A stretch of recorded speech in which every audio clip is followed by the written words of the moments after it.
Yeah, and the recording of the meeting started. So let's start right away. Instead of having a kind of classical concluding discussion or only a wrap-up of what we have been discussing in this conference, I invited a couple of colleagues to discuss the question of politicization, and not solely and only EU politicization, but politicization in general. The reason is that I think there are a number of linkages to the question of politicization. Some of the speakers have made them explicit in their papers even. And the question behind was in what way politicization could be a remedy to the problems we have been discussing, or in what respect it would rather increase the problem. Let me say just a few introductory words. I try to make up a kind of intermediate summary of what we have been discussing in the conference. I would say we heard in 2 days about different tendencies and different aspects of the challenges that the European Union and democracy in the European Union currently faces.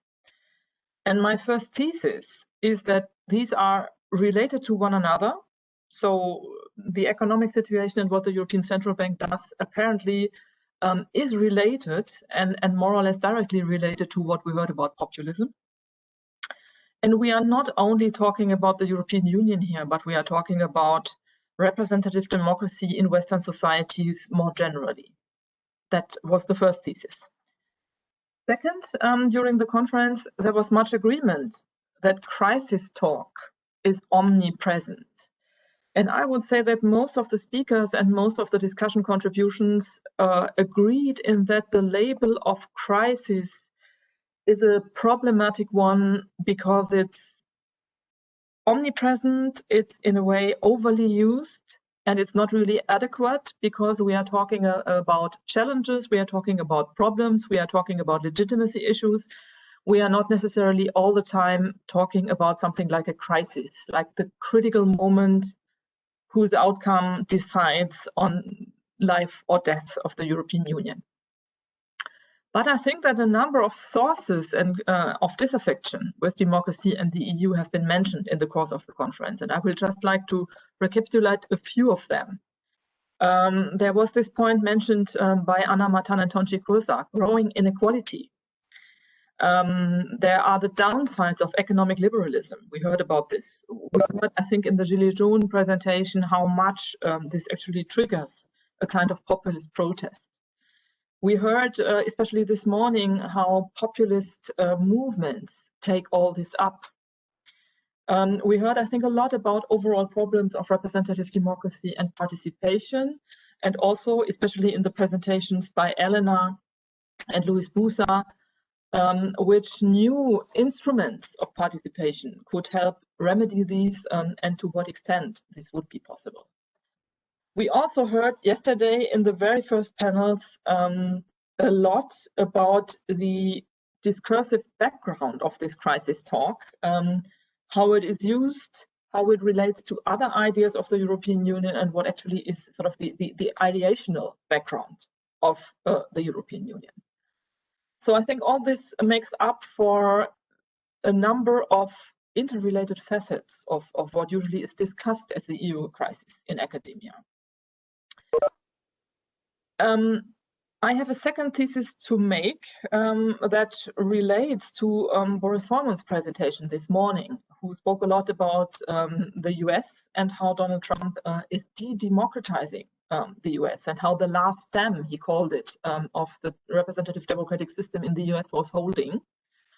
And my second thesis relates to this, and is that the EU does similar things in some areas. The European Union supports de-democratizing tendencies, for instance, by, as we heard this morning, enhancing expert governance and by bypassing established paths of representative democratic decision-making. And this is my thesis, this increases the problems that we have discussed. But on the other hand, The EU also, as we heard as well, increases new participation modes, civil society participation, and citizen dialogue. The question is to what extent those remedy the legitimacy problems we discussed. And that sort of is the background for asking after politicization versus depoliticization. On the whole, is it a solution to politicize modern Western democracies or to repoliticize them? And is it a solution to politicize the European Union? If more people get active and get involved and get democratically engaged, if more people are interested in EU politics, wouldn't that help the European Union? And wouldn't it help, and that is a special point relating to the European Union, to give more powers to the European Parliament? Because the European Parliament is the seat of democratic decision-making. So if the European Parliament had full decision-making powers, just like a national parliament in all policy areas, wouldn't it help? So one possibility and one question to the panelists is wouldn't it help against the problems that we have been discussing to politicize both modern societies and the EU? Then, on the other hand, EU studies regard EU politicization very critically. There is an important reading, I would say, of EU politicization by Lisbeth Hoge and Gary Marks, and they speak of a move from permissive consensus to constraining dissensus. So constraining dissensus is very critical of politicization in the sense that politicization is seen as triggering populist EU critique and seen as an obstacle to European integration. And obviously, we can extend this argument also to our national democratic systems. When we read the Gilets jaunes as a kind of politicization, which they surely represent, then we may be sorrowful for the effects it has on representative democracies. So there are a lot of reasons, I think, to ask whether politicization will help, and how politicization, after all, is related to depoliticization or not, and what are the dynamics. And that's been long enough from my side. I would now really be happy to give the panelists the floor. We have agreed on them making a short introductory statement of about 5 minutes each. And then the aim is to enter into a discussion. And the first one in alphabetical order is Lisa Anders from the University of Leipzig. Thanks for being here. Thanks. Okay, so as Claudia said, she asked us to talk about the relation of especially two things, the politicization and the crisis. And she also asked us to reflect about democracy and depoliticization. And this is a bunch of huge words, a very ambitious endeavor. And so maybe it might be that I talk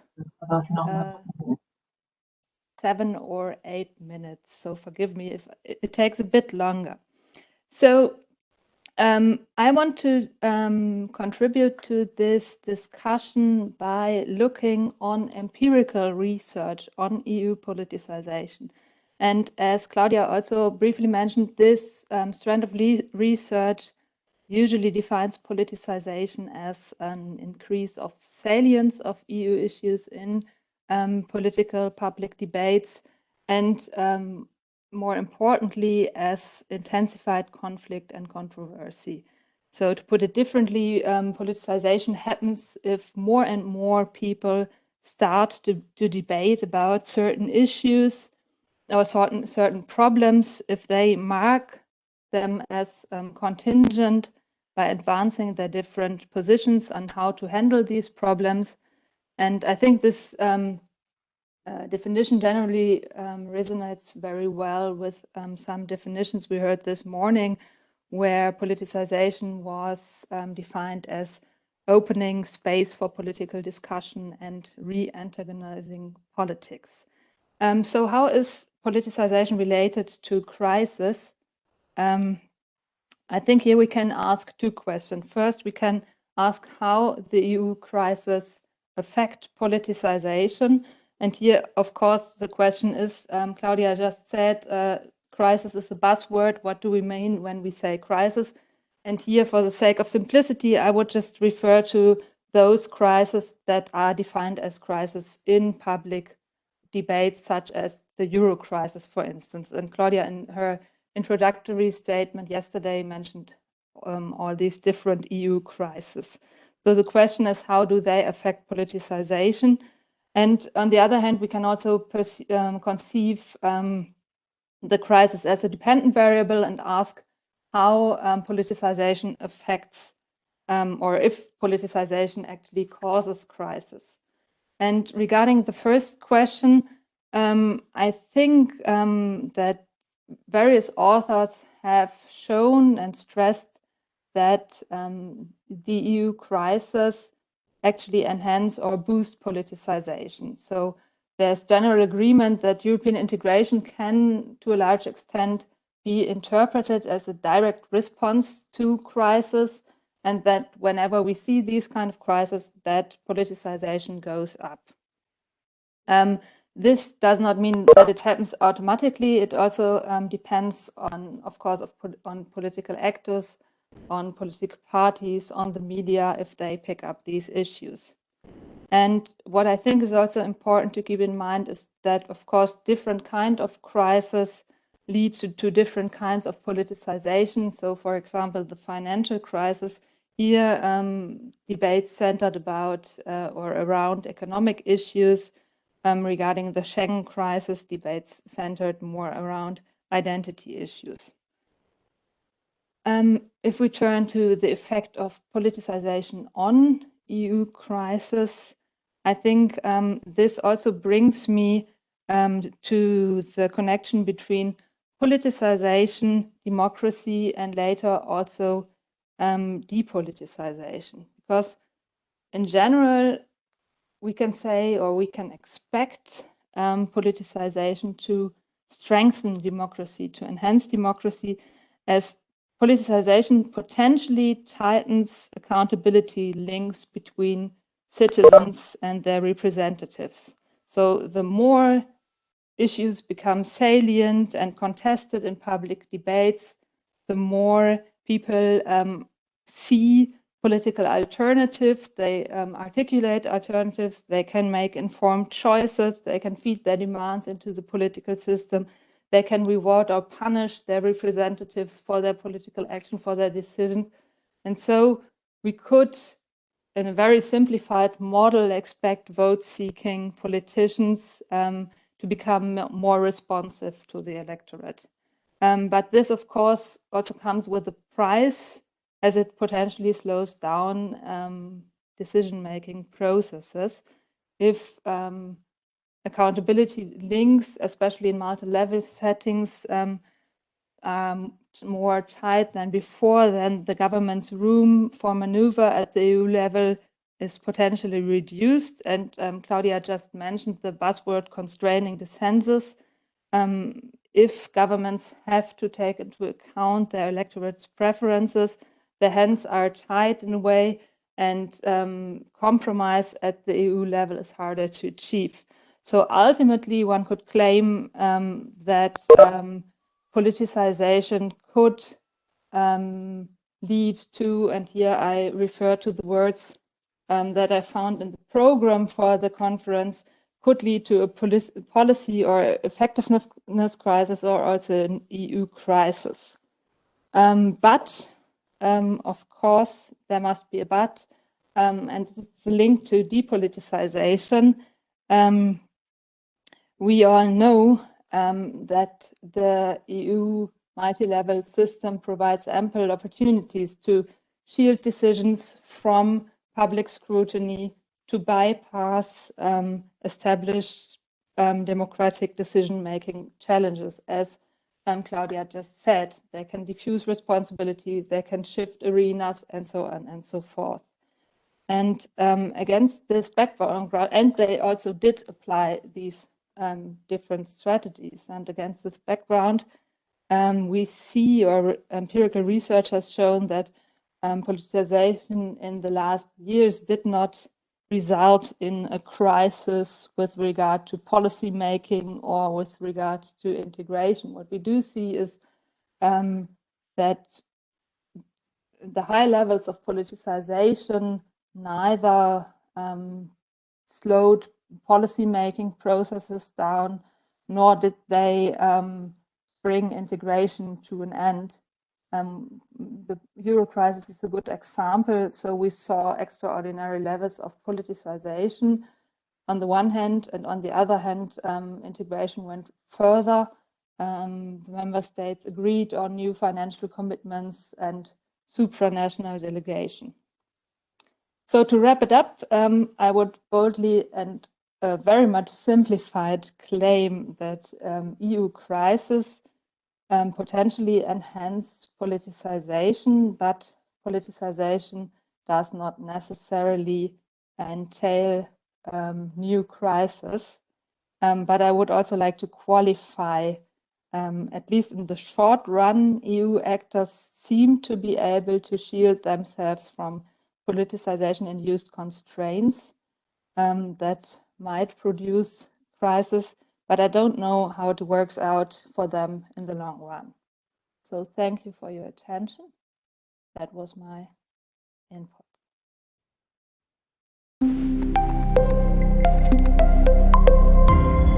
Thanks a lot for inviting me to be in this roundtable, Claudia. Pleasure.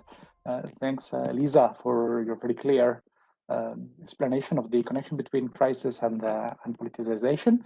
In my case, I confess that I had an initial problem with the title Claudia suggested. Not that I didn't like it, but that I had to look it in the dictionary. Apparently, whither means where something is going, right? And that I think is a very interesting approach, because I don't want to overgeneralize, but maybe in a roundtable we have to generalize a bit.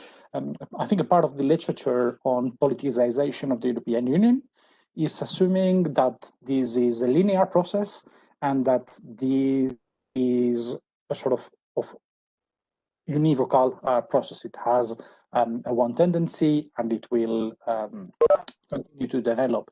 And for as much as I agree, I think politicization is here to stay. I think that what we are seeing is different forms of politicization. Probably we should speak of politicization in the plural. And I think Lisa is very right to connect politicization with crisis also in the plural. Different types of crisis may politicize different issues, and some may either not be politicized, or even there may be attempts to depoliticize some EU affairs. And I think, for instance, Christian's paper this morning was a very good example of how, on the one hand, politicization at the EU level probably means something slightly different, or quite different from what we see at the national, at the European level, on the one hand, and two, that we can see areas where politicization is resisted or even reverted back. The other question that I think we need to consider is that politicization is not something that sort of just happens to the European Union, right? And I think Lisa has also made it clear. Politicization is a political is the result of political entrepreneurship. Politicization can be driven by national political opinions, can be driven by national political actors, can be driven by transnational political entrepreneurs, for instance, Commission presidents, transnational political parties. And I think this is an area where it is very interesting to look at what is going on in the member states. I think here the example, and again, is a person, a political first-line actor that we have mentioned several times already during this conference, is Emmanuel Macron. Emmanuel Macron is a very interesting political character, because on the one hand, and that of course is up for discussion, and maybe Nilo will strongly chastise me if it is something stupid, but I think on the one hand you can clearly characterize Macron as a neoliberal. On the other hand, most of the literature on the European Union would tend to think that neoliberals tended to favor depoliticization of the European Union, but this is not the case with Macron. Macron, on the contrary, is a political polarizer and a political political entrepreneur. He is politicizing European affairs at home. So I think this is very interesting. And the reason why I say that is that also part of the literature on politicization tends to oppose politicization and technocratization. And again, there I refer to what Christian had to say about these issues. But I think it is very interesting to consider that these are not necessarily the only two alternatives. I recently had to review a very interesting paper that, again, it tended to take this approach that on the one hand, you have actors who want to depoliticize European Union affairs, meaning that they want to make them technocratic, and on the other hand, you have more populistic actors who contribute to politicization. I think the novelty that we are seeing is that you may have very pro-European actors like Macron or like some MEPs and some European political parties who contribute to politicization through things like the Spitzenkandidaten. I don't want to develop this now, but if we have a second round, I think that relates to Claudia's first question during her introduction. And on the other hand, you also have a transformation of what technicality means. And I think Christian was very clear.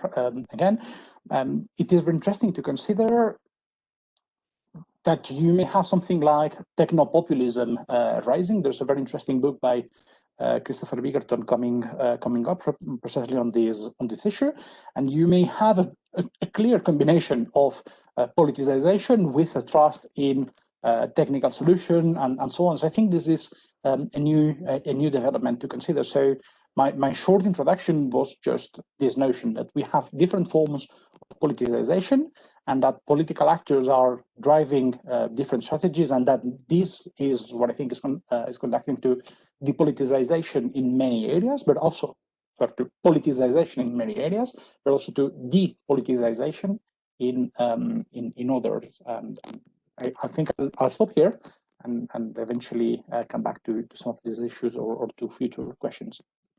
Thank you. Okay. So I think I should start with an apology since I was not able to attend this workshop yesterday, and in as much this roundtable now is about reflecting on the discussion, so it's me being here on part of this roundtable now is a bit embarrassing, perhaps, right? But Claudia beforehand circulated a few questions, so let me try to draw upon at least a few of them. So starting with this one here, Claudia asked, how should we theorize and conceptualize politicization and depoliticization in a crisis? So very basically, for me, politicization is the introduction of political contingency. So it is quite the opposite of the so-called TINA politics. Yeah? So TINA being there is no alternative. But TINA has, of course, not been invented by Thatcher or Merkel. The modern state has always limited contingency. The modern state, in a certain sense, has always sort of depoliticized. So we just have to read Max Weber for that. And under conditions of modernity, I think the two motions, politicization and depoliticization, are in a dialectical relationship. So I have mentioned this earlier today. So if politicization is about opening spaces, so why would you be interested in opening such a space in order to suggest a new closure? Yeah? So in this way, you would have this dialectical relationship between that. Walter Benjamin called that Schwankungsgesetz in the Critique of Violence, yeah? A law of oscillation. So the crisis is then perhaps a moment in which this dialectical relationship between politicization and depoliticization comes to an end, at least punctually, right? So we face a crisis when the system is no longer working, or when the people no longer want the system to work in a certain way. So if the system is a modern state or a modern political institution, such as the EU, characterized by law and bureaucracy, by an ongoing juridification through a bureaucracy, such a crisis could then mean that, well, judicial and bureaucratic modes of operation are effectively put into question. And in this situation, or in such a situation, I think there would be various options, or perhaps we should better call it scenarios. So the first could be that that the system reacts by reform, which would mean to change some of the modes of operation, and where this mode, again, characterized by law and bureaucracy, would change. This would mean to change actually the corresponding bureaucratic mechanisms or bureaucratic procedures. This means to get rid of some of the bureaucratic limitations of political contingency. The second scenario would be that the system does not change, or put differently, that those in power are not willing to change the system, which would likely cause a discontent, perhaps social unrest and violence, and perhaps even revolutionary violence, as Walter Benjamin again called it. So is this politicization then?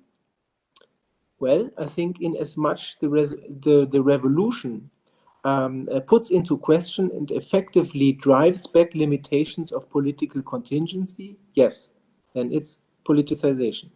But then, is this good? I mean, good in a normative sense? Well, it's at least good for the revolutionaries, but bad for the state or the beneficiaries of the state. And we may want to come back to the beneficiaries later on. So the ruling class, right? But I think there's also a third scenario. The state facing such an insurgency would react with some sort of counterinsurgency, if you like. So the state would find the law, its own law, by the way, that this law would not provide the room of maneuver to effectively cope with the situation, to effectively counter the insurgency. So here the state would try to get rid of the legal limitations, for example, by declaring what in the literature is addressed as the state of exception. So now if politicization means to get rid of limitations, this would be politicization too, politicization by the state. Is this good? Well, this is good for the reaction, but not so good for the progressives, right? Claudia also asked, in what way is politicization related to depoliticization? And more importantly, she asked, would politicization help the EU to get stronger? And here I was somehow, I thought I should perhaps answer by way of a counter question. And this is, I was wondering what it means for the EU to be strong. So strong in relation to what? In relation to the member states, or strong in the sense of having the capabilities to govern effectively? So very schematically speaking, the EU, like any other modern political institution, again, is a legal construct. And the operation of the EU as an organization follows a legal code then. And the legal code usually comes with distributive functions. So the law allocates values among those subject to it. So what I want to say is EU regulation, like any other regulation, if you like, distributes among, for example, the rich and the poor, countries big and small, more or less industrialized, agrarian or focused on tech industry, etc., etc. So the legal code generates advantages for some and at the same time disadvantages for others. So I think we may not want to neglect this. So asking for whether politicization strengthens the EU or weakens it, I think this should not imply the question whether such politicization is good or bad. Because if we build our analysis on the assumption that a strengthened EU is good, we easily neglect that actually a strong EU strongly benefits the interest of some and strongly governs in such a way that others, in a way, would not want to be governed, not to be governed quite so much to relate to Foucault's what is critique. So I think I leave it here for the moment. Thank you. Thank you very much. Yeah, thank you so much to the speakers before me, because this was fantastic. I don't have to add so much. I would just like to bring in this example of the inverted correlation between the growing competences of the European Parliament on the one hand and the sinking voter turnout and the rise of Eurosceptical parties on the other hand, because I think it's a kind of good example to discuss Claudia's questions on.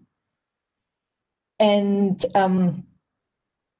yeah, first reaction to this inverted correlation is one would have thought that a widening of parliamentary competencies would make the elections of the European Parliament more attractive. Apparently, it did not turn out to be like this. The inverted correlation between the increase of competences and the low voter turnout might therefore be interpreted in a way that a depoliticized, undemocratic European Union, that means one that doesn't leave alternative choices, might have been rather tacitly accepted than a politicized one that turns out to be rather hostile or at least disinterested. Yeah, what is happening if you interpret it like this? I would say that interpreting the inverted correlation in this sense reduces the alternatives to either depoliticization, which then appears like positive, or politicization, which then appears negative. Yeah, I believe that it needs to be interpreted in a different way. Politicization in itself is neither nor, as we just heard from Mr. Liste, that it always depends from the perspective for whom it is profitable and for whom it is not. So it can be negative or positive. Yeah, on the opposite, politicization is about opening up alternatives, about making the fundamental contingency of the present status quo visible.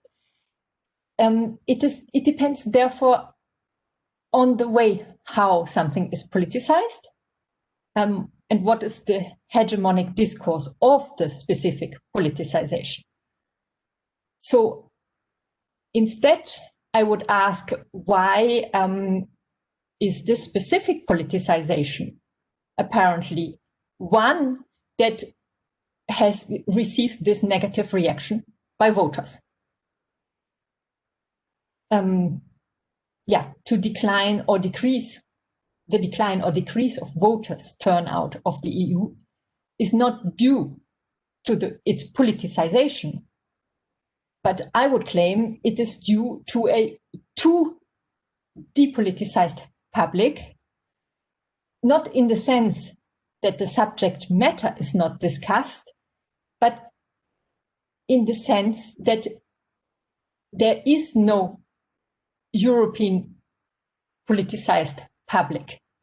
So what do I mean by it? I mean it is due to the failed construction of a European demos, of a common public, of a common interest, that many politicizations of the EU are disinterested or hostile, hostile to its institutions. Instead of becoming a part of us, the EU became the other. The EU is something people fight against, and that is these kind of politicizations that happen, they happen in national contexts. They happen, for example, through whom? Through Eurosceptical parties. They are not, or they are happening from an elite or from a fragmented underdog, but they are not happening from a kind of European people. So the question of overcoming the EU's crisis, if I just repeat this term here, is a very practical one.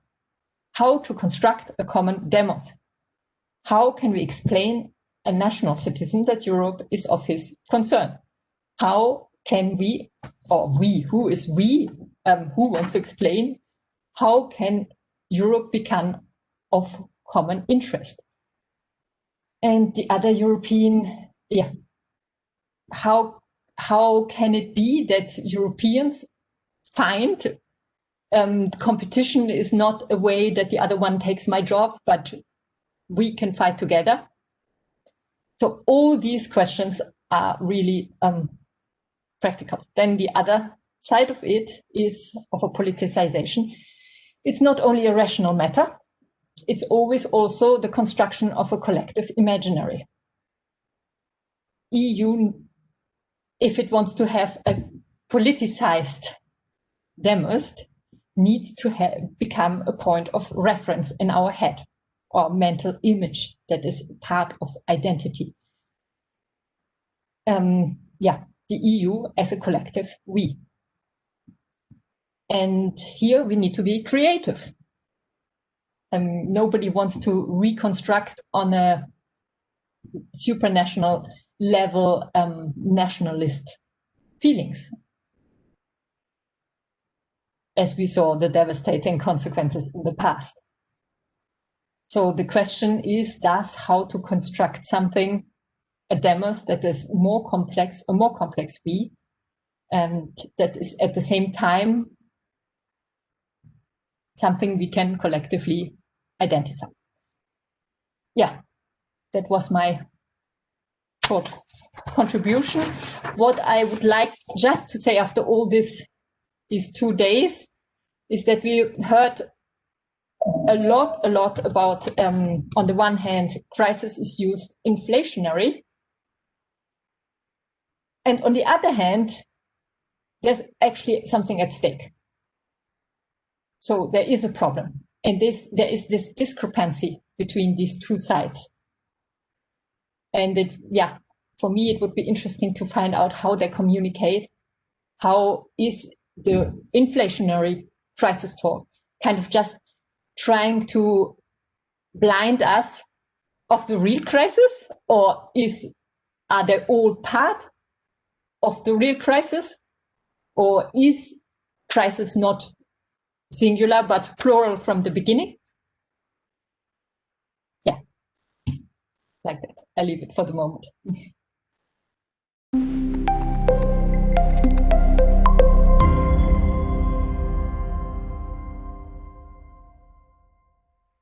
Thank you very much. I was thinking that maybe we should rather think about like crisis moments or critical moments, because then it reduces the weight of this yes or no, black and white, live or die point maybe a little bit.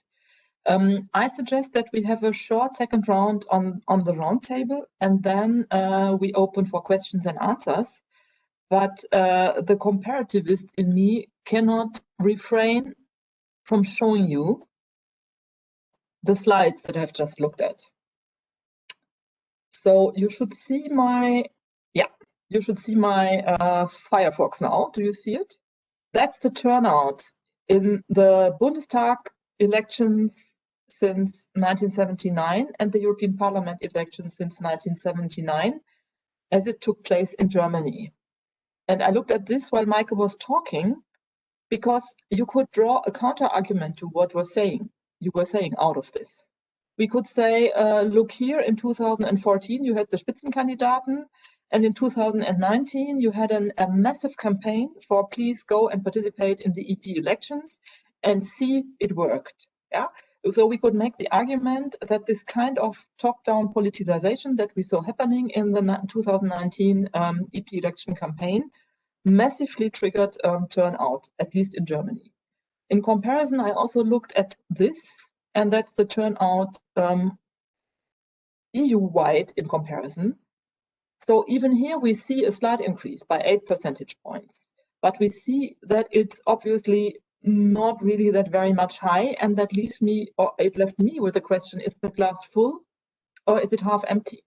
So do we say, hey, how great, it grew from 8 percentage points, it's no longer only 42%, but it's more than 50%? Or do we say, oh, well, this is a problem, and there was so much at stake, and it should have been 70 or 80%? But mind me, that's a very old question in democracy studies, whether legitimacy of a system really is expressed by voter turnout or not. Okay, so with that, I would say we are having we are probably having the same panel in the same order to give also, especially Lisa, the opportunity for others to react to each other's comments. So, Lisa, would you like to have your second go at what the others have been saying? Yeah, actually, whenever I talk to people outside my small EU bubble, it's always very fruitful for me, because I realize I have a certain idea of politicization, which stems from this EU politicization research, and there are lots of different understandings out there, and one has to take into consideration in order to fully grasp what can be meant when we talk about politicization. What I don't know if it's really helpful, but what I took away from these inputs is that the questions I asked, they were definitely too broad, and that we need to specify the different forms of politicization we are talking about, and also the different kind of crises they can produce. And what I posited in my first input was that also, in a way, this dialectical relationship between politicization and depoliticization, EU actors react by trying to shift decision-making to secluded settings to shield themselves against politicization. This, of course, is not the only that's the reaction we currently witness, but of course it's not the only reaction, as Philip Lister has argued, that of course systems can react and political actors can react in different ways. What I also found interesting is that we definitely also need to look, when we want to examine the effect of politicization on crisis, we also, I think, need to take a closer look at who actually drives politicization. So we need to differentiate who are the agents behind politicization processes. And we also need, I think, specify what actually is politicized, because it makes a huge difference if certain EU issues are politicized, or if, for instance, what we did not talk about it that much, but what we currently see, especially in East Central Europe, is that the very foundational values of the EU are extremely politicized and called into question. And so I think it makes a difference and potentially produces different crises. And one thing I'd like to add, it is, I think, also interesting.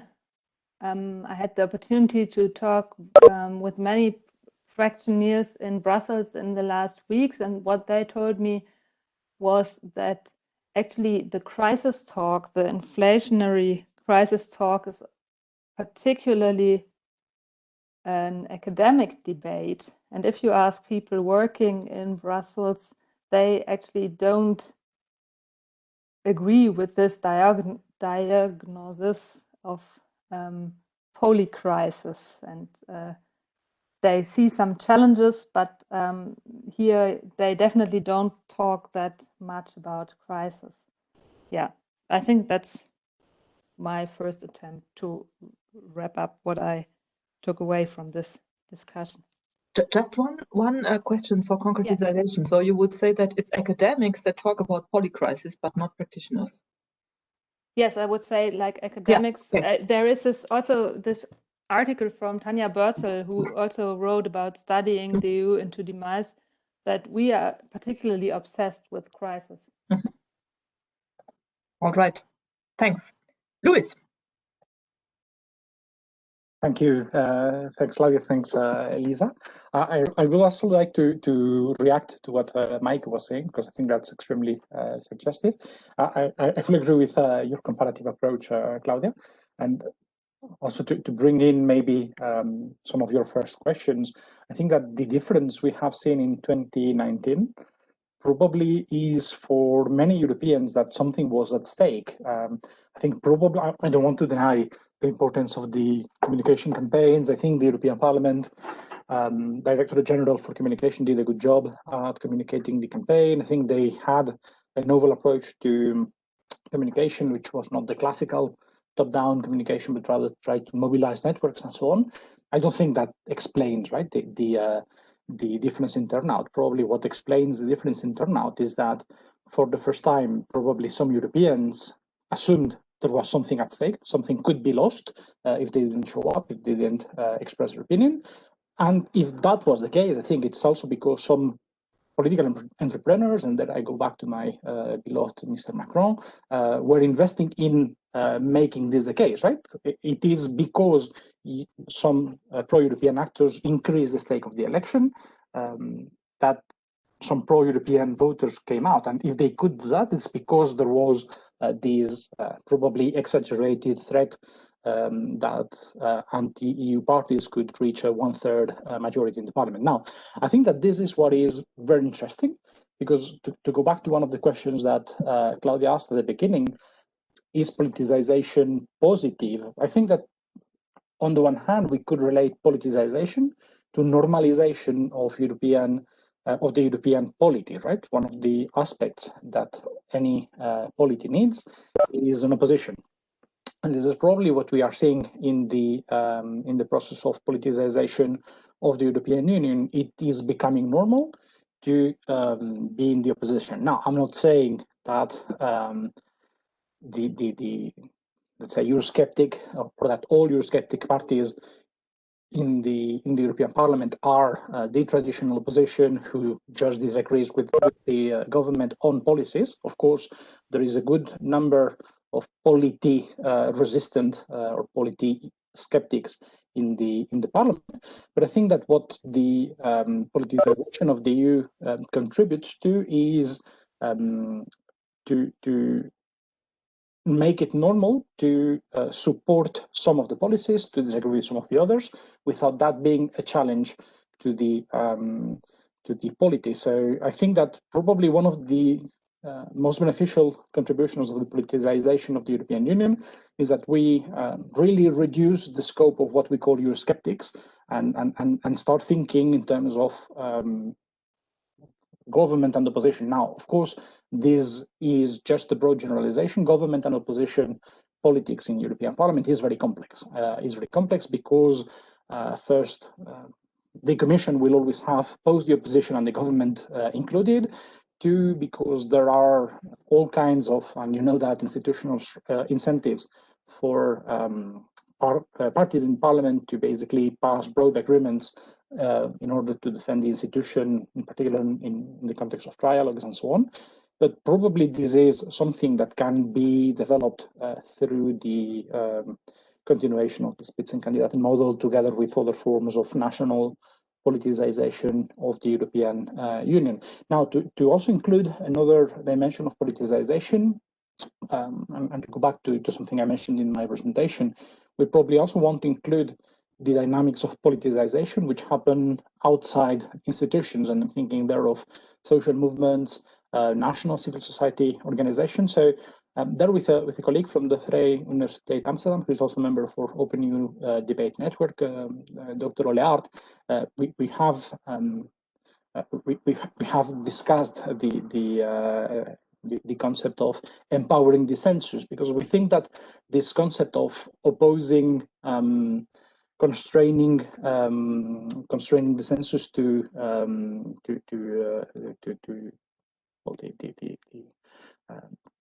consent existing before, is probably a bit exaggerating. We have seen a lot of politicization of the European Union, and this has not so far changed what EU institutions can decide upon. I think that Hans-Jörg Trenz made this point very well in his book, The Saga of Europeanization. And I think what is interesting is, and again, I go back to what Lisa just mentioned, to look sector by sector in some policy areas, in some policy discussions.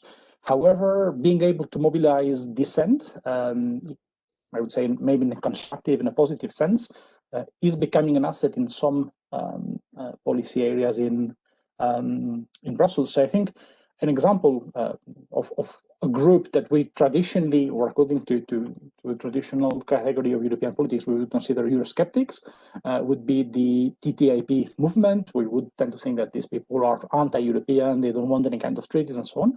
But when you look at the type of campaign that they made, the type of mobilization that they could achieve, this is the type of influence that probably in the future can be constructive for some opinion campaigns on social movements in Brussels, because they were able to mobilize an important part of the public opinion. So I think I will leave it at this point, that, again, generalizing very obviously, I think the most positive aspect of politicization is that it is reducing the scope of who we consider Eurosceptic, just to include a bigger mass of political actors in more intermediate positions, where they may at the same time challenge some policies and support the EU polity overall.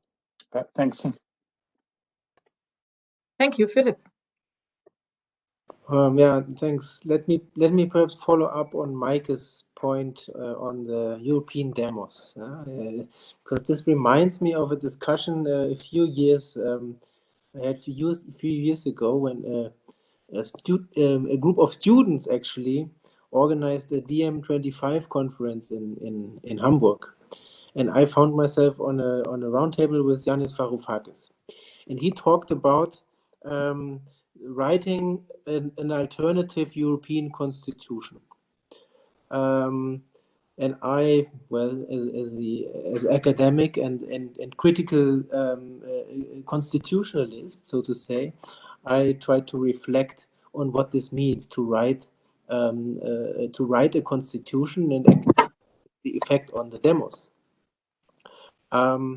So let me perhaps try to reproduce a little bit of this argument with regard to the discussion we are having right now. So in historical perspective, let's say the US Declaration of Independence, Jacques Derrida has written a brilliant deconstruction of this process, right? So with the argument that this document somehow starts, or these kinds of documents always start with this "we the people," and then in the end,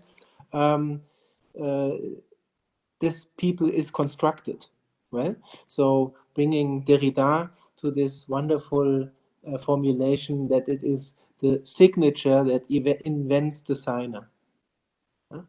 So I try to transfer this idea to international constitutionalisms, and in particular to the UN Charter, because this very much echoes the wording of the US Declaration, also starting with "we the people of the United Nations," and then in the end of the preamble, there is this idea that it now creates an organization of the United Nations. Right? The same circularity, but if we give this a close reading, we would find that the preamble of the UN Charter consists of 2 sentences, not 1. And the second sentence introduces a break in this circular logic, because only in the second sentence, all of a sudden, governments appear. So it is in the name of the people, so to say, but it is the governments and the representatives of the governments, not the people, who come together in the city of San Francisco and create this beast, the United Nations. Right? If we, once again, in the next step, transfer this consideration to Europe, it may be telling, perhaps, because the, let's say, juxtaposition, or not to say comparison, between a national document and an international document, a national constitutional process and an international constitutional process, points to the fact that the governments have a certain position in this game. And I think the question whether or not a demos in Europe, let's say, a European demos emerges, has very much to do with whether or not this break still has an effect. So yeah, this may be a bit cryptical for the moment, but nonetheless, let me leave it there as just as a provocation. Thank you. What is the break that you were mentioning? The break, well, so if the argument, if this deconstructivist argument is that in all kinds of constitutional texts, you have a circular construction of the demos, right? In the international documents, the wording very often echoes this, let's say, aesthetics of national constitutional documents. But at a closer inspection, we would find that the circularity, because it is not, let's say, it is not that the people are constructed or created as a political entity in the name of the people, but it is that the people as a political subject are constructed by their states. Yeah, and I'm not an expert in EU and also not EU constitutionalism, right? But perhaps this this comparison between EU as a supranational, international organization, sui generis, if you like, yeah, with more, let's say, 1.0 kind of international organizations, may be productive. And then we have Maike, please. Okay. Yeah, Claudia, first of all, do you have also statistics of the voters' turnout that is a little bit more long term? Because in 1979, the voters... It was the first direct election of the EP. Yeah, exactly. So it's not possible to be more long term. Oh, my long term since 1979. The ones that showed... was I showed it. Okay, was from the beginning. Okay. Yeah, anyway, it went down and apparently it goes up again. But what I think is the most important question in all these questions about the EU, whether politicization is good for it or bad for it, is to first ask, what do we want?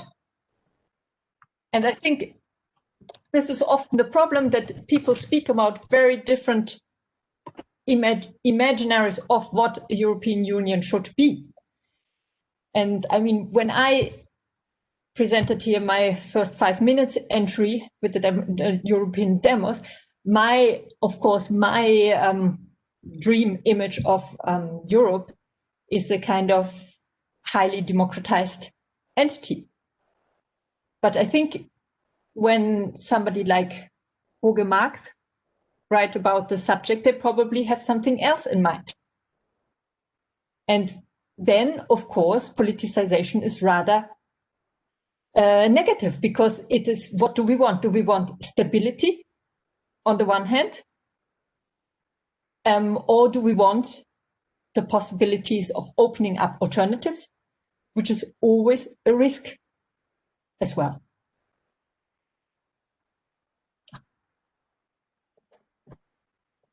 Yeah, and then, of course, the whole structure of the European Union, as we heard it in, for example, the presentation of Christian, that the questioning of elite, there is really a point to it. The question is afterwards, how can this questioning of elite be channeled? And as the more an elite becomes a kind of stagnant and stabilized elite, of course, the more the questioning needs to be violent against it. And that, yeah, might be frightening.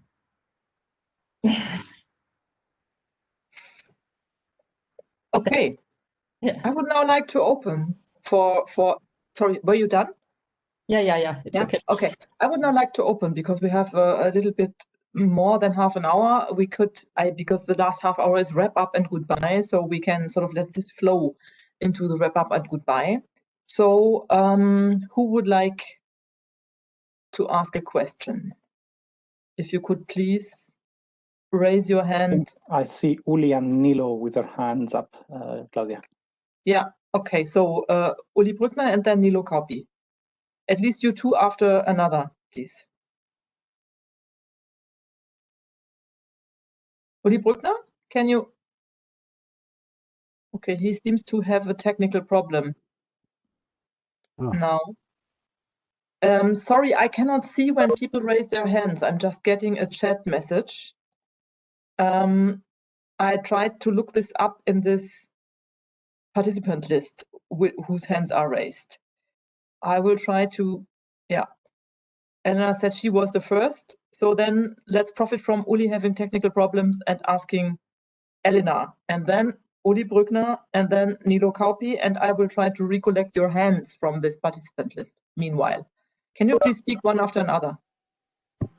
Yes, very quickly. I would like to relate some of today's comment with what I presented yesterday, in the sense that we tend to analyze what is happening on the European Union and make the interpretations based on our own experience. And there are a lot of different countries belonging to the European Union, and the European Union, as Claudia started yesterday saying, it has evolved. So these narratives of the permissive consensus, I don't know who lived that, which country, just the original segments of the treaties, because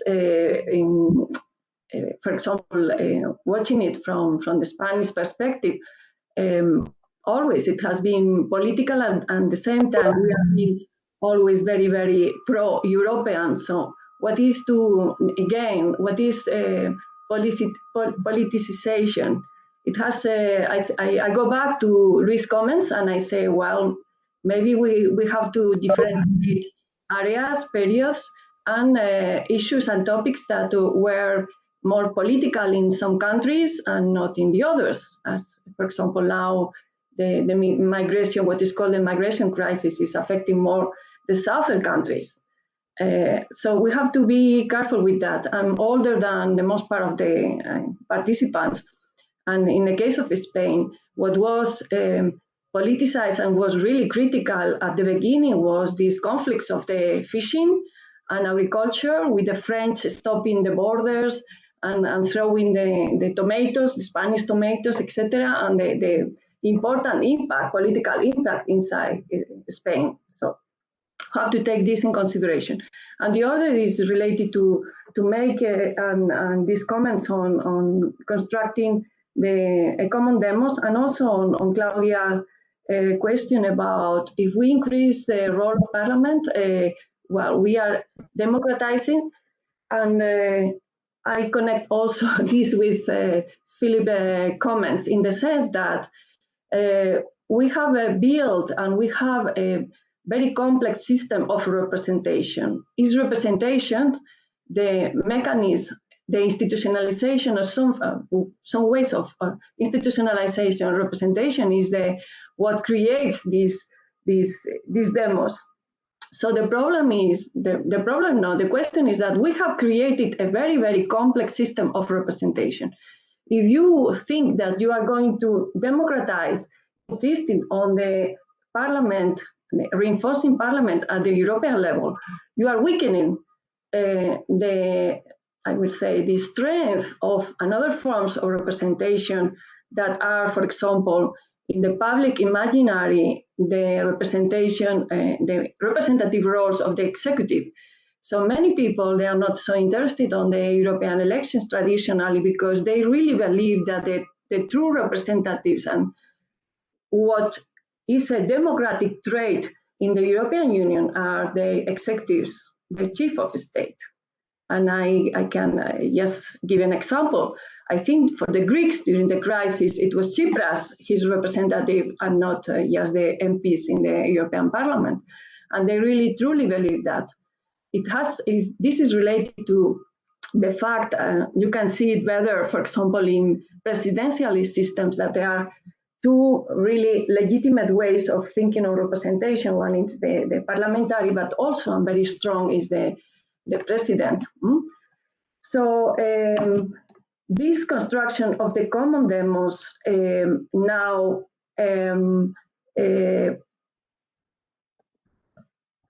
I don't see that we should insist too much on constructing something deeper, because we always have these not just dual but multiple identities. As I was telling yesterday about the Spanish case, we have problems to define our own demos. It's very, very contested, and it was in Britain, for example.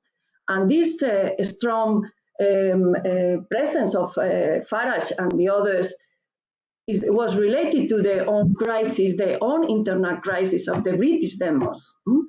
So I don't think that not having these general demos in a way like really very well defined is a problem for democracy, because we have to see democracy from these multi-level systems with complex equilibriums that generates a lot of tensions. And the assessment of the right balance of all of this is going to be very different in our different countries. So I don't think we can really, of course, as scholars, we believe in some model that is really the best one, but we have to be very careful if the measure is also the citizen, the common citizens, because they see all of this from a very different perspective. All right, then the next one, that would be Uli Brückner and then Nilo Kaupi. And then I have Christian Schmidt-Wellenburg and Anna Matan. And if I have forgotten somebody, please send me a chat message, then it's because I didn't see it. Okay, thank you very much. When I asked yesterday, what are we talking about? The answer was, we don't use crisis as an analytical tool. And now Lisa comes with causalities.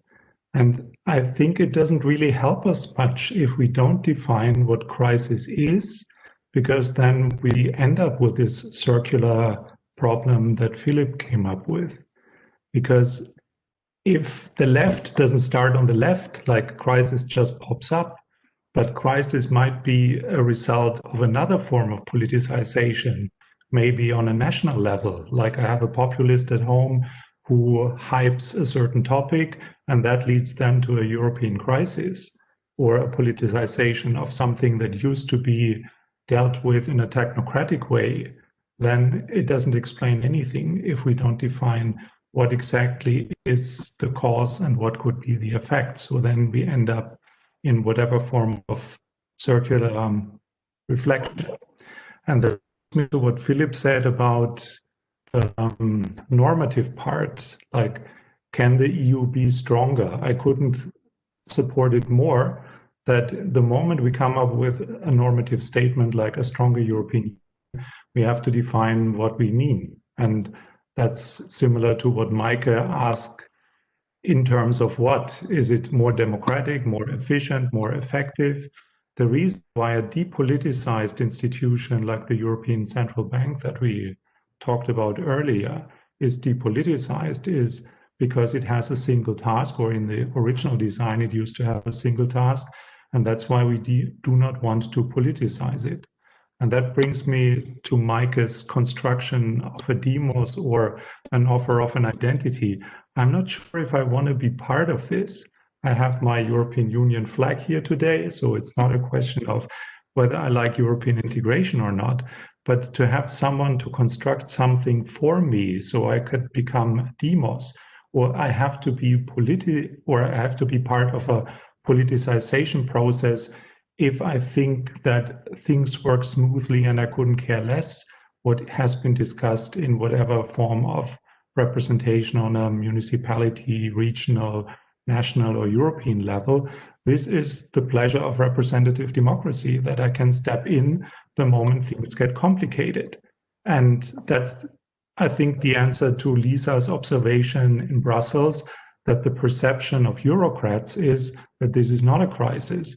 And we in academia love them because we see forms of crisis, or whatever is labeled crisis, as the black swan that allows us to write a research proposal, because now we have to study something. For them, it's the daily routine. For us, it's the beauty of no one has written about it, or we can make a conference on it. It's so interesting. But I think at the end of the day, we have to decide what is the norm if we make a normative statement like stronger, better, whatsoever, or what counts as a crisis if we start with causalities like this leads to that, or is the result of something else. All right. The next speaker is Nilo. Yeah. Hello. Can you hear me? Yeah. Yes. Okay. Yeah. Thanks very much. Yeah, I was just listening to your discussion and also thinking about literature and politicization. It seems to me that it's still a bit kind of narrow, a narrow discussion. And then the question is politicization of the EU good or bad? That's also quite narrow, and I think a bit.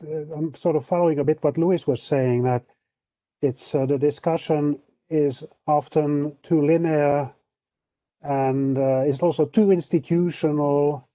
It's too black and white, it's politicized or not politicized, and it's too much EU centered.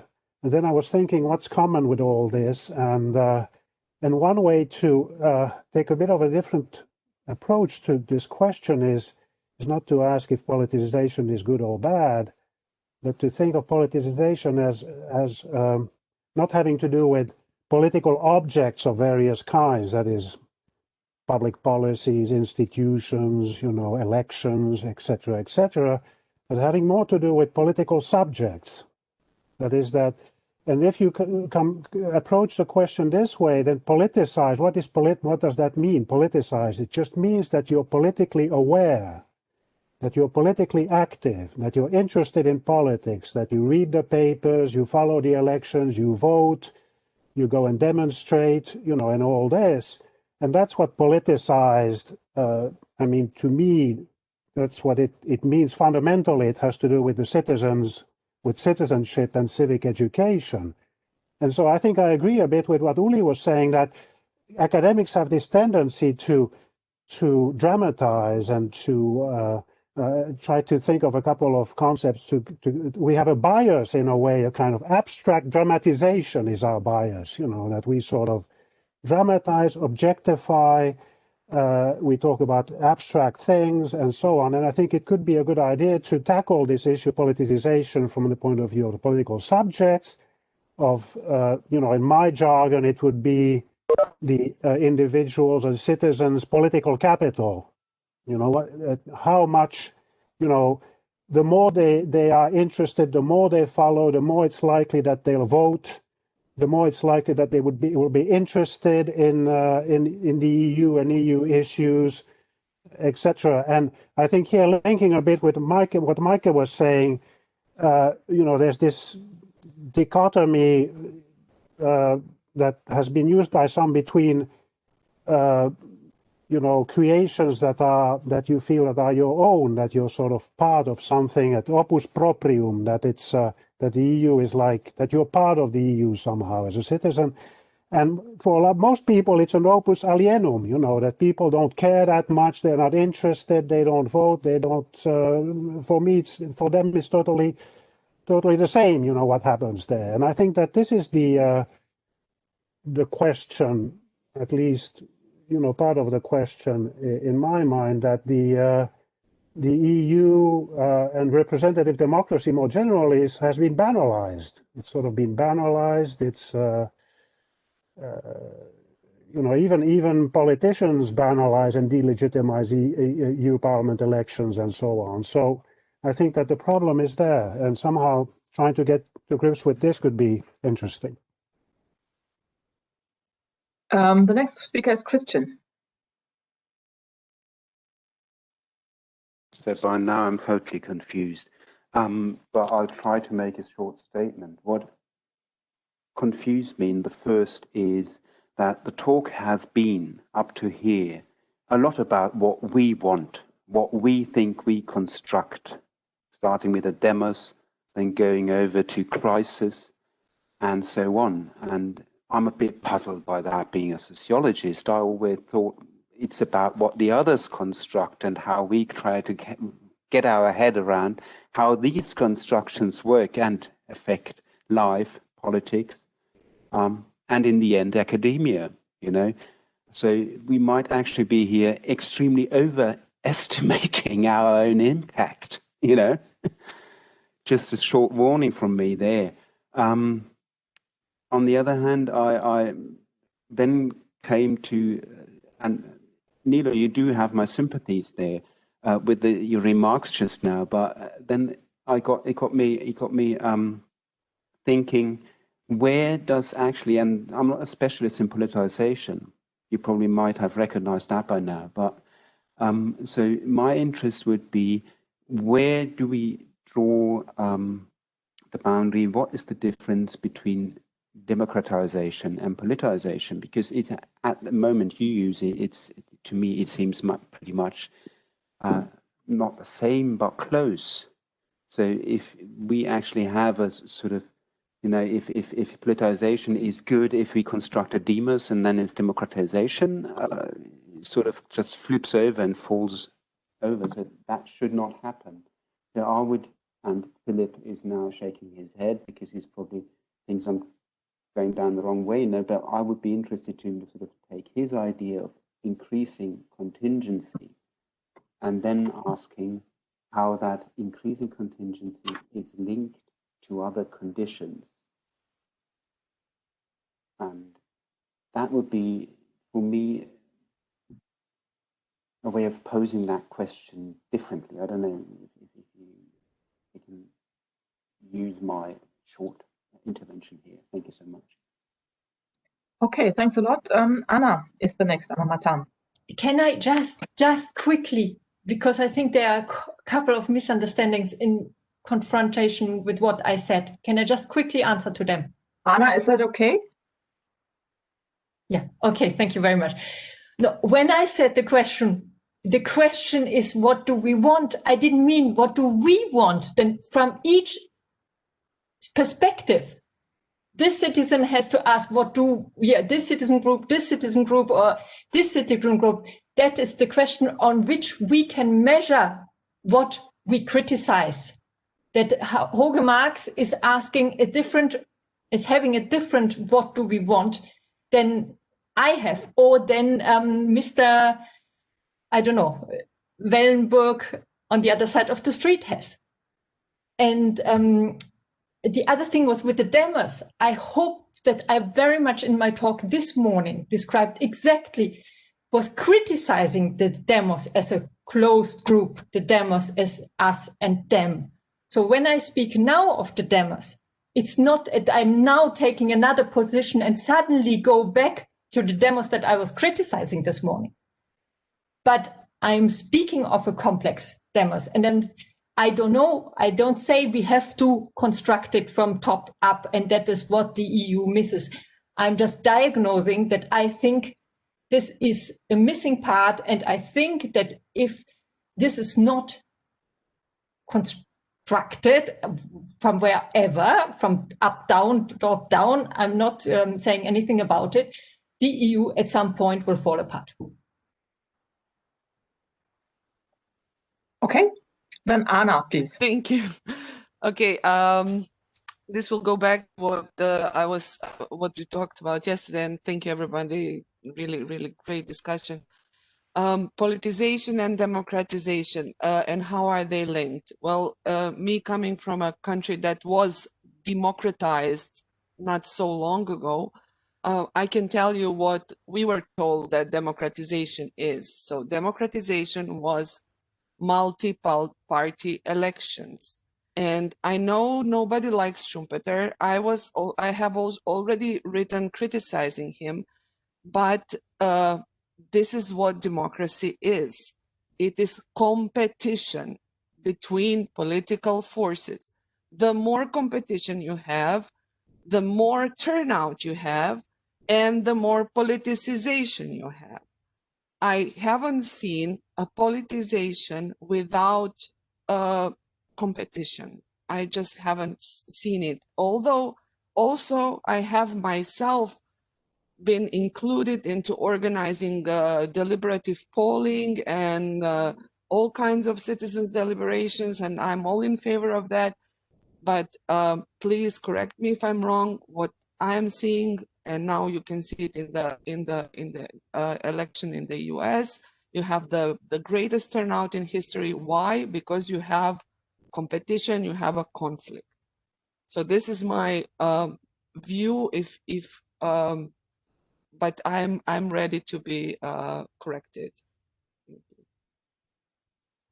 Okay. Are there any more questions, answers, comments? Yeah, all right.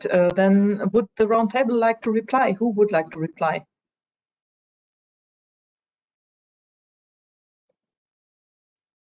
Philip is the brave one. Let me just switch on the mic. I also had the impression that there were a couple of misunderstandings with regard to this demos point here. So my point was not that we shall construct a demos from scratch. So it was not meant as a normative argument pro construction of a demos. The point was that political processes somehow would always be productive with regard to the demos, with regard to a certain notion of the demos. And this would also apply for the, how you called it, Elena, complex systems of representation, already institutionalized. So I think representation, the concept of representation has been criticized for being not what it actually is supposed to be, right? It is not the transformation of the will of the people into political decisions. Whenever the people is represented in parliament, is represented by in a speech of a head of state, well, this is already a reconstruction of the demos, right? Representation is not, let's say, a communication of the will. It is a productive act. And I think that when we as academics, theorists, whatever, commentaries, right? If we rely on this idea of the demos, the European demos, I think we should consider that this as a let's say a language of representation always has this productive or performative moment. Yeah? That was my hunch on it. More comments? Then I know I'm the moderator, but I take the liberty to make a comment on this demos question. Because to me, the decisive difference would be one that I could grasp by those notions of top-down and bottom-up. So I think we have seen a lot of top-down demos enhancing activities in the European Union. And sometimes I'm invited as an expert for the European Commission, and they always ask, okay, so what can we do in order to enhance the creation of a European identity? Do we need to do more activities in schools? They love doing activities in schools. They love doing citizen exchanges, citizen participation, etc. All those could be termed top-down demos construction activities. And I would say that as long as the demos is not willing to buy into this and become active to a certain extent, well, you can do this all along. You will construct, Anna, I would say, a Schumpeterian demos in the sense of, okay, now you all got the right to vote, see what you do with it. and that's it. And this is not what real democracy is, or it's very limited. It's precisely a Trumpetarian model of democracy. And there is this German saying, "Stell dir vor, es ist Krieg und keiner geht hin." And you could transfer it to the EU by saying, imagine it's EU democracy and nobody comes or nobody participates. And I think that's precisely the point we are talking about. So I would say if we talk about demos construction, then it rather means how do people become politically active in direction of the EU? And that, for me, has what I would term a bottom-up component. And now here the tricky point is that this bottom-up component, it has a lot to do with, by the way, what Philip mentioned. Opening up something as playable, opening up a space for contingency, opening up a space for political action.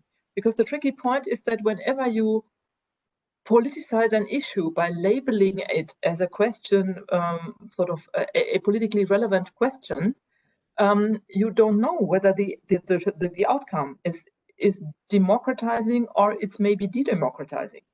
When you start discussing the EU critically, you may encounter EU criticism that is pronounced. When you hold an EU referendum, as it happened in 2005 in France, well, the answer may be no. Yeah, this is what happens when citizens get the possibility to participate.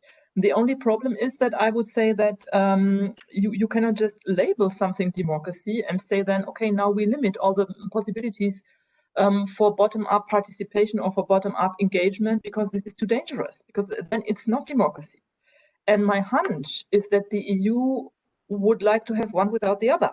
More democracy without taking the risks of democracy. And this is why they take all those citizen dialogues, blah, blah, blah. And they love to discuss with EU stakeholders. And I'm one of them, because I get Jean Monnet money over and over. I got Erasmus money and I got Marie Curie money. So you see a product of this. In a sense, I mean, they sincerely helped me in my academic career, and I'm usually surprised that they accept me being EU critical all the time and telling them, no, you shouldn't be doing this. Yeah, I know this is a bit cynical, but I think we must be self-reflective here. So I would say the crucial point is what does the demos do? And coming back to Philip's constitutionalist point, I mean, we know that no constitution was literally written by the citizens, not even in the US. You had the Federalist Papers, and those were the Federalists, and the Federalists, I would dare saying, they were not so different in social representativeness from Parlamentarischer Rat in Germany. So, and I would say that probably this participatory process in writing the EU Constitutional Treaty in 2005 was rather a model for a participative process of constitution writing. So forget about it. No constitution is an outcome of the people's will. So you anyway have this way that the people are constructed top down by writing a constitution. But if this is the case, then it all depends on, and I come back to this over and over, what the demos does. And if there's some kind of bottom-up democratization. And one last point, democratization, in my view, does not always equal politicization. Politicization is the larger term. And as I say, politicization is definitely what is taking place with the Gilets jaunes. They politicize issues. Only the outcome is not necessarily democratization, but as we saw, violence, burning cars, burning shops, etc. Yeah? This is also what Philip mentioned. So you don't know what comes out of it. And then I would say then it's probably all those conditions that we have been talking about. So social inequalities, living conditions, people's interests, stakeholders, the reaction of political entrepreneurs that sort of lead these politicizing activities into different rails. And then it can be very well democratizing, but it doesn't have to be by necessity. But really to end and to underline, I think we have to buy this risk if we want a more democratic EU. It's not an argument against giving more competences to the European Parliament that you have right-wing populists in the European Parliament, and those will also get more rights. I mean, this is just stupid. And just to quote my favorite quote that I think I made in one of the private talks in this conference, Rosa Luxemburg. Freedom must be freedom of those with another opinion. Freiheit muss immer Freiheit des Andersdenkenden sein. Yeah? So if you reduce democratic freedoms just for those you don't like, it's absurd. Yeah. Okay, all right. So that was a plea, I know. And I didn't mean to cut off the others, so I would like to hear if there's other comments. I would just very shortly add that I completely agree with you, but I still think it's always a combination of top-down and bottom-up construction. Mm-hmm. And yeah, whatever, when we look back how the German nation was constructed, how many years and years of philosophers were writing about the Kulturnation. It was also something that was first kind of spinned in the heads of a few. Mm-hmm. Because before it became a bottom-up movement. All right. Would the roundtable like to have there's Uli raising his hand. Thanks, Anna. Yeah, so go ahead, please. As a short comment to Anna, in all totalitarian regimes where they mobilize whatever political forces or societal forces in the name of something, does that count as politicization? Like what we had, not towards a political enemy, like take Waldsterben, like the death of forests in the 80s. This is something where everyone in Germany was crazy about an ecological change, which happened also in France, and people couldn't care less and saw it as a temporary imbalance. Or the Chinese Communist Party fighting against, I don't know what it was, mice or a certain type of birds. Let's get rid of it. And then you mobilize something and you politicize a subject either to move away people's attention to something else or because you want to test your ability to mobilize. I think this could count as a form of politicization in a very different way than making any contribution to more democracy. But if we take Nilo's comment seriously regarding the participation rate, one can be political from morning to night and being the perfect democrat in individual relationships, in power situations, in the job, in family, whatever, but take the rational decision not to go to European parliamentary elections until the European Parliament meets the standards of a parliament that is set by the Volkeding, for example. Then it is perfectly rational. It's a democratic act. And I don't want to vote for backbenchers or second-class politicians and wait until it moves in a certain direction. But whenever we include these normative, it's not complete, or it could happen that it falls apart. We do play with teleological ideas. Like then it's worse because then we don't have this level of governance. So it, I think, can't be that we just take the position of the totally neutral observer, because at the end of the day, we also stand for something as the people who we are in our jobs or as the Democrats in our political systems. And so this totally, I'm not existing, I'm only looking at it in some sort of an objective point of view, doesn't really work if we are part of the system, and not only in this practical form that Claudia mentioned, receiving money from the object that she studies. Okay, I see no more hands raised.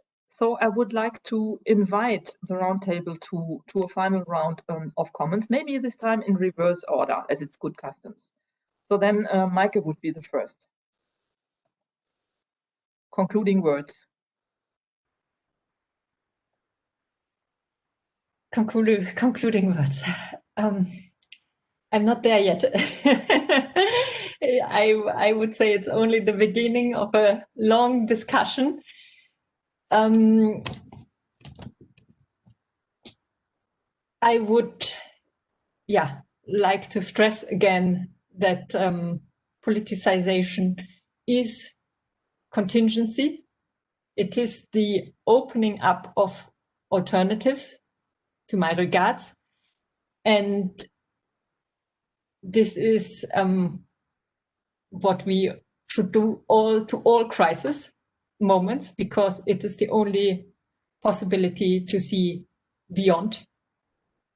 And I would maybe say something, because this morning we had the presentation of Boris Forman saying that a lot of the problematic developments of democracy that we can see a little bit everywhere, and we can't really make out where yet. He was saying that it is due to a lot to the tension between economic liberalism and democratic liberalism, liberal democracy, and following the laws of economy. So I'm wondering whether, and Mr. Lister said we have the alternative between reform and revolution. And I'm asking myself at what point we are coming to a moment where reform cannot invert anymore this tension or this development that economic liberalism or political liberalism follows economic liberalism. And the question is whether it doesn't need a revolution. All right. Philip, what about the revolution? Talking about the revolution. Reform and revolution, but you missed the third scenario that I mentioned.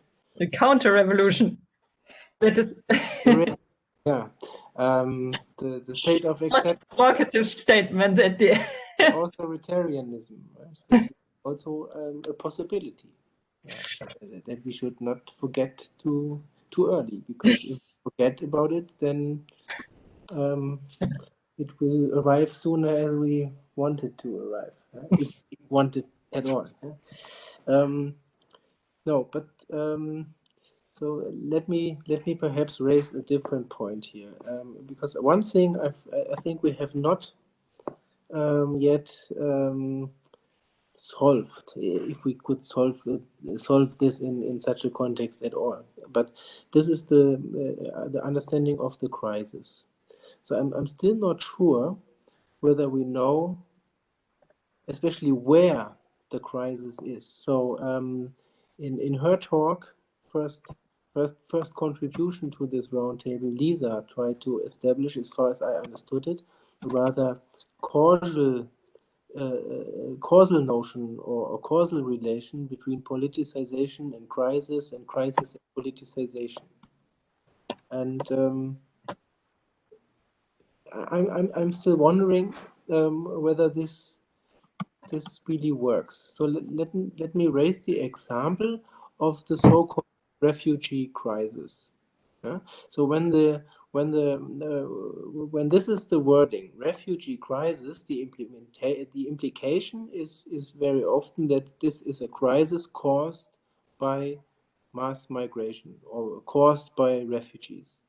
And for that very reason, the term refugee crisis has been criticized a lot, because it has this implication. So a different way to put it is that actually it is not a refugee crisis, but it is a crisis that causes migration. Not migration causing the crisis, but a crisis causing migration or mass migration. And then, of course, the follow-up question would be, what kind of crisis is this then? Saskia Sassen, for example, provides this answer by, let's say, systemizing the crisis, by arguing, well, there may be something like a global crisis, a crisis of a global politico-economic system, which produces more and more expulsions, as she calls it, more people that are no longer needed in the localities where they live, and this, well, then of course leaves them no other choice but to refuge. Right? So I think a very important point here is indeed where to see the crisis. And with regard to the so-called European crisis, well, the euro crisis well, is this an external crisis or an internal crisis? Somebody raised this question earlier on, I think.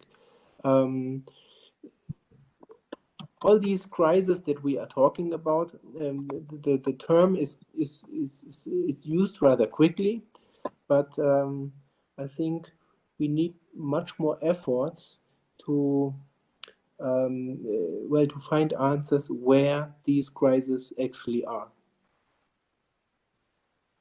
Thank you. Thanks a lot. Then Louis. My turn. Yes, thanks, Claudia. Thank you, everyone, for the very, I think, intense and interesting discussion. I fully agree with Mike. We are not going to finish the subject today, so probably that's an ongoing conversation. Just to go back maybe to the points made by Christian and Nilo, totally agree and think overall, yes, there is always a risk that we are in a confusion between what we want and what is going on. I think at the same time, we also need to ask ourselves to what extent is this politicization something like a social fact? And in a sense, I think probably a lot can be learned out of Brexit. And I think just to make also connection there to crisis, the question is maybe whereas politicization is happening, because this is happening now, because this is the time when it can happen. What do you mean by that? Probably one of the conclusions we are taking out of Brexit, and that maybe I'm also thinking with in terms of the categories of Christopher Bickerton, is that probably we have fewer and fewer nation states in the European Union, and we have mostly member states that clearly have not much of an alternative to European integration, right? And it becomes, I mean, it is quite clear that even for the most critic actors of the European integration so far, it has become unthinkable to be outside the European Union. I mean, Mr. Orban, Polish government, Marine Le Pen, and so on, don't currently have an alternative to European integration. So I think this is probably also what explains politicization of the European Union, and I would say it's probably the very possibility condition of politicization. Previously, politicization was too dangerous for everyone on both sides of the where do you stand about whether you like European integration or not.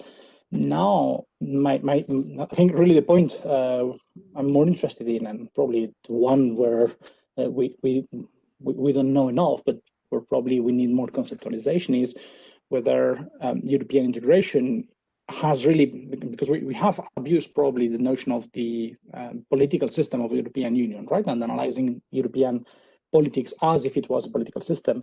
We have never quite agreed, and I think this very interesting conversation on the demos is just a very good proof.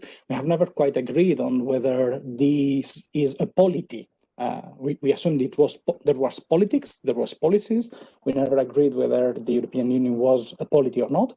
And this is the point where probably we still disagree, but I think probably we are going to be looking into that more in the future. If it is the polity, there will still be constitutional crisis, there will still be attempts to define it in specific ways, there will be federalism, there will be nationalism and whatever, but then the polity will probably no longer become contested. The very existence of the European Union would be contested. So my final point would be, I think there will be a link between politicization and the consolidation of the EU as a polity. Thanks, everyone, and looking forward to future exchanges. This has been very interesting and productive. Thanks very much. Lisa, please. Okay, not that much to add. I would like to focus more on the discussion, not about democracy, but more about the terms we used during this conference. And what I take away from this final discussion is that we all need, as Uli Brückner said, need to define what we actually mean before we can start to establish causalities or even think about causalities. And I think in this last round we talked about alternative understandings of politicization. How do we conceptualize politicization? Where do we draw the boundaries between politicization and democratization. And of course, the question again came up how to define crisis. And I think it's important, what has been added is that it might be misleading to simply use these publicly identified crisis labels, because they might somehow hide the real causes we are interested. Yeah, so in a nutshell, I think much work to be done to further specify what we actually are talking about.